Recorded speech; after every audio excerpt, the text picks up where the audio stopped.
Introduction. Despite how much has been learned about the Earth and its more than 1,000 active volcanoes, several things in the field of volcanology remain a mystery. For instance, in the past 10,000 years, there were several supermassive volcanic eruptions which caused worldwide famines and volcanic winters, each being more than 100 times the size of the 1980 eruption of Mount St. Helens. The most recent example of such was the 1815 eruption of Mount Tambora in Indonesia, which caused the so-called year without a summer. However, the origin of several other similarly sized recent eruptions remains a mystery. We do not truly know the source of large volcanic eruptions in 535, 1465, and 1808. Heading towards the western third of Canada, there is another such mystery. In British Columbia, 2 ash layers were discovered at several locations, and dated to 10,600 years ago. These layers of ash were the result of 2 closely spaced large explosive eruptions from the same volcano. Yet, the composition of these ash layers does not match any known Canadian volcano particularly well. You would think that 2 very large recent eruptions would leave behind obvious signs on their volcano of origin, but nothing obvious stands out nearby.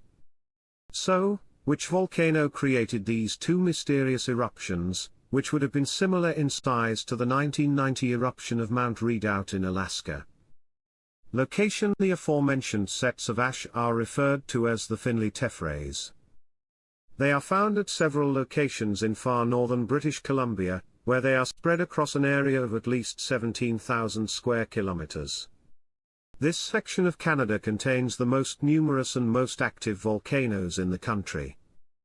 Here, the crust is slowly spreading apart to the east and west, allowing for magma to travel up through the crust and erupt onto the surface.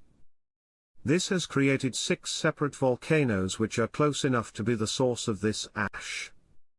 With this being said, only half of these volcanoes have been extensively studied and had their young eruptions dated. Thus, potential young volcanic eruption sites have yet to be identified. Possible sites. With this being said, 2 of these volcanoes can be immediately disregarded. Despite being the most active volcanic field in the country, the Inskuttanuk River cones does not produce highly explosive non-cinder cone-forming eruptions. Thus, it cannot be the volcano of origin.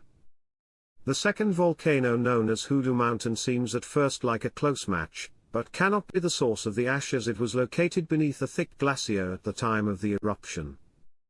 Additionally, for the ash to be dispersed over a wide area, it generally follows an eastward path. Yet, the closest core drilled to Hoodoo Mountain did not have either of the 2 Finley tephras present.